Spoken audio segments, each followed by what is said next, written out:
Pauline, let's talk about your favourite ABC. They've not apologised and have not pulled that Gina Rinehart skit. Should they? Yeah. Of course they should. And I'm disgusted with our Prime Minister who hasn't called it out and told them to pull it down. We fund them to the tune of $1.3 billion a year. To say it's satirical is a load of rubbish and a cover-up. And I'm sick of their attitude to conservative side of politics. They can't be, up front. They can't tell the truth. They're not fair and balanced. And that's why I said I want to get rid of the ABC. Let it go subscription. Let's see how good they are, how many people would sign up to them. You need fair and balanced in your programs. And the same as News 24. You open it up to everyone to have their say on your programs, which is great. And that's how news should be presented to the people, not the biased, aggressive reporting. And it was disgusting, absolutely disgusting, what they allowed and still up there to say about Gina Rinehart. Or any Australian for that matter, regardless of whether Gina Rinehart, any Australian. Yeah, so you'd feel the same if the skit was about Anthony Albanese. I just wonder what you feel about, comedy, satirical, the right to offend as being an essential element of free speech. Does it have its limits? And where's that line? Well, it is. Look, we actually do that ourselves in my own cartoons. Pauline Hanson's Please Explain cartoons. Yes, I didn't think of that. So we know when. Correct. We know when to pull back. Right. And what is the message, what is funny, what is it. So I do it myself. So I know there's a fine line out there, but they've passed it, right? And that's why they're so left-leaning, full of these aggression progressives in the ABC that have destroyed the ABC that it used to be, that I grew up with, and it was a proud organisation. It's no longer that, Laura, and it needs to go. They need to actually have their legs cut out from underneath them, take the funding away from them. And I call on the Prime Minister and every other minister, Penny Wong, the whole lot of you. You actually need to go to the ABC and Keith Williams and you tell him, get rid of that rubbish that's online. We'll see. You have accepted a $1 million donation from Gina Rinehart. In fact, you were very upfront about it. We saw social media posts and where that money went. You've been critical of the Prime Minister over his fundraising dinner with Felix Lee. What is your objection there? Is it the lack of transparency or the source of the money? Laura, I had the cameras there and everyone, and I said, this is what I've been given the plane by Gina Rinehart, and I've been upfront and putting out there what I get. I'm upfront with the people. He couldn't even tell you, I don't even know who owns the house. I was just invited to this dinner. Everything that he does, it's a cover-up or he lies to the Australian people. What's your problem? Why don't you explain to people what you get from the unions as well? So your backdoor handouts that you get from the unions, these other organisations. What about Pratt? What about Lindsay Fox? All these other organisations. I feel that I am under the microscope a lot more than any other political party or leader.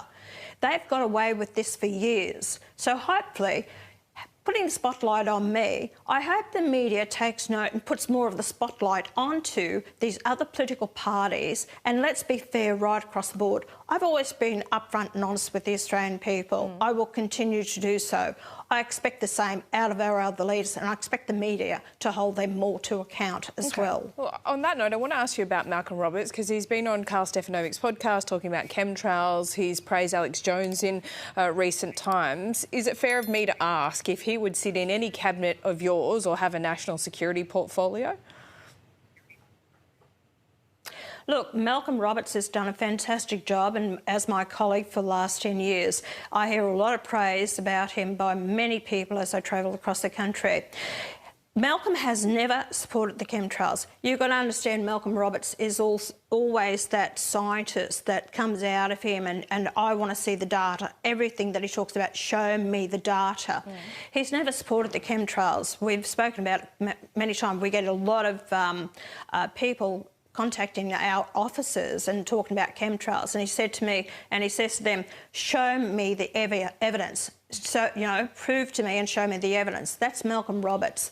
It's and that Alex Jones, there was I think there was only one thing. In general, I don't understand what you're going on about the media, because there was only one aspect of that, and Malcolm doesn't have a chance to actually explain himself at all properly. So have you I asked think him some to of it's explain been that? Because unfair. supporting What's Alex been directed Jones, at Malcolm Roberts. Yeah, fair enough. But Alex Jones was, you know, he denied that Sandy Hook even happened as a big conspiracy theory. So I think that might concern a few people. Yeah, correct. Yeah, I haven't had a real long talk because I have been away to actually sit down and talk to Malcolm, which I'll speak to him next week about it. But there's a lot that's been thrown out there. That Alex Jones, he doesn't support, I think it was, Laura, it's only what I've seen, it was only one aspect of something that I've said, but you've blown it completely out of proportion that he supports everything that Alex Jones has said, which is not the case. No, but you want to know whether he supports Alex Jones on whether that conspiracy whether he believes Sandy Hook was a conspiracy theory. So I'm not trying to blow it out of proportion. Just like, surely you'd be wanting to know whether Malcolm Roberts thinks that's right. Yeah. There's a few issues here that have been raised, brought to my attention, and until I can sit down and have a talk with Malcolm next week with regards to it to get to the bottom of the matter, I will do that next week when we're in Canberra. All right. I want to finish on this. This is Chris Minns. We're going to build 8,500 new homes for Sydney. It's going to be beautiful. Tell me when. Rolling. Sydney needs more homes, and here's where thousands of them will go. And I am the greatest golfer. Par 5, one of the greatest golfers. That is Chris Minns doing his best Donald Trump. What do you think of Chris Minns and his Trump impersonation? Well, that's the first I've heard of it down the line, so it was very hard to get it.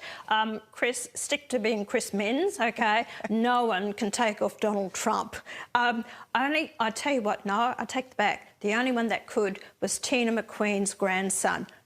God, he's good. He's really good, and he's only about 12. But anyway, Chris Minns, stick to being Chris Minns. There's only one Donald Trump. Pauline Hanson doesn't want to have a crack at doing a Donald Trump impersonation? I know my limitations, Laura, and I know when to stop. OK. On that note, thank you for your time. I think the first time on AM Agenda for a little while at least. We will see you soon. Yeah. Thanks, Laura. A satirical skit airs on national television. A billionaire gets roasted and the Prime Minister says absolutely nothing. Silence. And in that silence, one senator from Queensland smells blood in the water. So here is the situation. The ABC airs a skit targeting mining magnate Gina Rinehart, and Pauline Hanson doesn't just get angry, she gets strategic.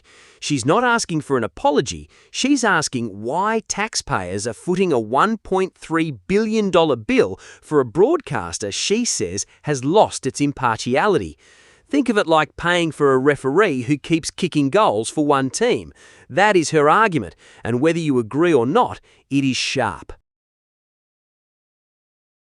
But here is where it gets interesting. Hanson is not against satire.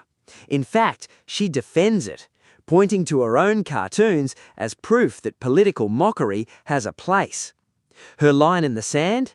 Satire should sting, not dehumanize. It is a fine distinction, and she draws it deliberately, positioning herself as the reasonable voice in a room full of outrage. Now, let us talk money, because nothing gets Australians talking faster than money.